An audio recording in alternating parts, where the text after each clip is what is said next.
Gentlemen, Hi. hey, congratulations for a third season of the Orville. Thank you. We're very excited. You have no idea how long some of us have waited. No, we know exactly how We know long. exactly how long. We've been waiting too. So how proud of you guys that you kind of you returned to the Orville after all these years. Well, we never left. I don't think Jon left the ship till last week. I'm still on the ship, by the way. He's still, that COVID really. Well, I'm going to let Jon talk about it, like what it was like shooting in COVID, because that we really didn't leave the Orville because everybody was still making it. But Jon, talk about that. I mean, we obviously had that big break, so it was difficult for us to come back and then deal with all the COVID protocols. But what was interesting, which David keeps pointing out, is that Seth didn't want to change what this show was going to look like just because we had all these protocols. So we adhered to them, but we still wrote scenes where people were beside each other, and we did it all safely, and we did all of that. And so really there's no way of knowing in the show which ones were COVID episodes and which ones weren't. So it really stands up all alone. But yeah, we've been just as excited as everybody else for everyone to see it. We know what we've had. We've seen it for a while now. We're just dying to get it out there, to the world. But the delay was between COVID and the visual effects, that are just so spectacular this year. I think at one point we had every effects house in town working on our show. That's how big it is. And so that was part of the delay. But luckily we're on Hulu, so we're able to to not miss a date like you would on network where you'd have a specific start date. And so they allowed us to push back and continue to make the show we wanted to make.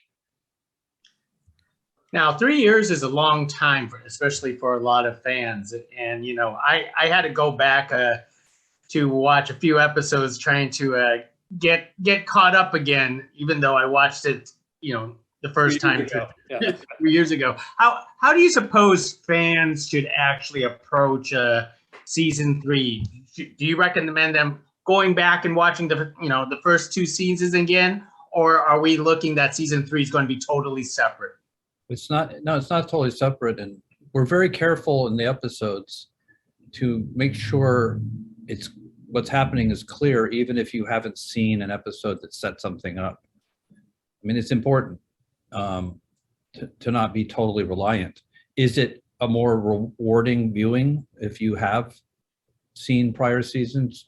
Yeah, of course, but it's not required. Yeah, our goal whenever in doing the show is that that if you turn it on and you watch an episode, even if you've never seen the show before, you're going to be able to really enjoy that episode of television. And I think that one thing we heard from a fan was that this motivated them to go back and watch those episodes. But I think that probably what it's going to be to each his own.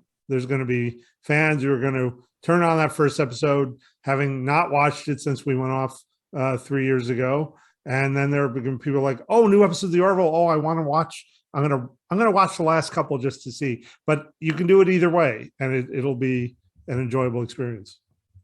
And the first episode's a great example of that, because with the flashbacks that we put in it doesn't feel like you've missed anything. I mean, the flashbacks tell that story. If you weren't there to see the battle, that we put in season 2, there was enough there to make sure you understood, how bad that battle was and what it meant to our characters. Is season 3 how you guys design it going to, how do you say, introduce it to new fans too at the same time? Always. That's the hope. It's always, I mean, you always hope you get new fans. It's like David just mentioned somebody who said to us, they didn't watch it the first time around, but when they saw this first episode of season 3, they went back and now they're watching it. You always hope we get a new fan. And one of the advantages of not doing a show that's very serialized, and Orville is not very serialized, is you can pick it up in the middle. I actually compare it to how I became an original Star Trek fan was it was airing every day as a kid, 6 o'clock on Channel 11 in New York. I didn't watch the first episode first. I watched some episode that was in season 2 was the first time I saw it. And suddenly I wanted to watch them all. And now here I am. But that you can absolutely have that experience with the Orville. Most excellent. Yeah. In Go those ahead, days, they didn't even play them in order anyways. They didn't play them in order. They just played with the station just played whatever one they wanted. Right. In reruns, they just played. There was no order in the way they played them. I feel like that's like how a lot of animated series on television. No, absolutely. That's Family Guy is absolutely, having worked there for so long, people pick up Family Guy, wherever it is, and they become rabid fans, and suddenly they got to see everything. So now, of course, your series moved to Hulu away from Fox Television. Do they give you guys a longer leash because of this? Do you guys take advantage of being on the streaming network rather than television? I don't think there is a leash at all. And that was why Seth wanted to move. The stories we were telling were getting bigger and bigger, and 42 minutes was not enough time. And that's the main reason he moved it. And so these episodes have more like movie running times. That's quite a balancing act, especially with all the characters and storylines that you actually introduce for yourselves here. But as for myself, I watched it since the very first episode, on television. Excellent. And you guys actually introduced it, and loved it since then. But I do want to note is that since day one, since Seth's name was attached to the Orville, a lot of people thought this was sort of like a science fiction / comedy. But I actually noticed since the very first episode, your show has evolved to delve into much more serious issues. And there's I don't want to say the comedy's not there, but it seems like it's much more, how can you say, dramatized in this way, which I think it's a good thing. Could you guys talk about this direction, this evolution the show has gone through? Well, it really started with Seth. I mean, I think that when he created the show, he always wanted it to be a dramatic sci-fi show. That was always his goal. But at the beginning, I think, this is a man whose brand is comedy, and that's no accident. There really isn't anything that Seth understands. No one understands comedy better than Seth does. I've worked with him for 20 years. He knows how to make people laugh, and so he leaned into that in the beginning because that was he knew that was a strength. But he found out pretty quickly he didn't need to do that.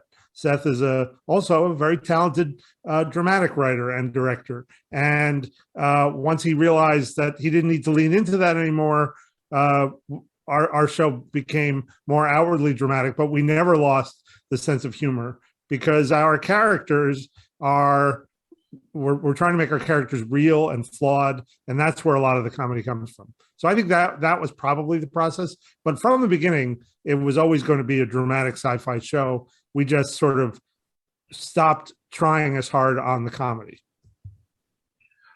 Now, in the past 2 seasons, you guys had a lot of guest stars. Obviously, COVID may have pushed the brakes on it. Are you guys going to have as many guest stars or a whole lot less?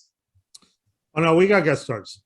Yeah, COVID tried to put the brakes on, but they weren't successful. They were not successful. We got around what we needed to and kept it safe. But there are guest stars, and there's one particular one which is really fantastic.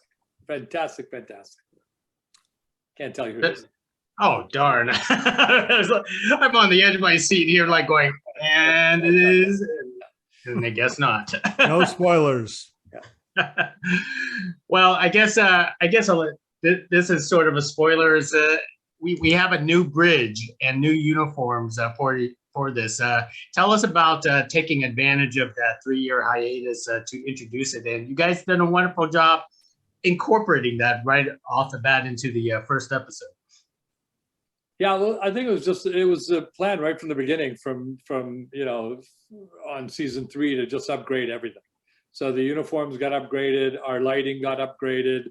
It's just it's not as flat as it used to be lighting wise.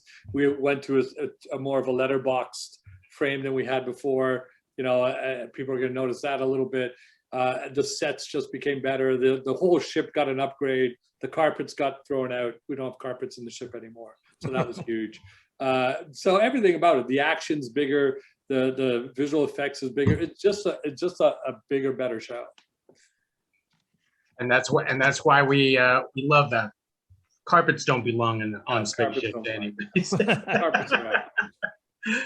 Well, let me ask one more question. I know time has passed by quite significantly, and a couple of actors have passed away. But could you address about how you folks handled the Norm MacDonald situation? I understand he did finish his roles before you guys wrapped up production. Yeah, it's very sad. I mean, we're so fortunate to have gotten to work with Norm, and obviously Yaphet exists because of Norm's voice. And we're obviously very sad to lose him. I don't know what that means going forward. Honestly, you'll have to ask Seth, but we feel so fortunate to, I mean, he's one of my comedy heroes. Such a funny man. And the fact that we got to work with him was a true joy. So we're obviously very sad at his passing. Obviously, and I guess we'll have to wait to see how you guys handle Yaphet, hopefully for another season of the Orville. Well, gentlemen, hey, thank you very much for speaking to us about the Orville New Horizons, and can't wait to finish the rest of the season, and praying for a 4th season within 3 or 4 years. Okay. You set the bar low. That's good. Thank you.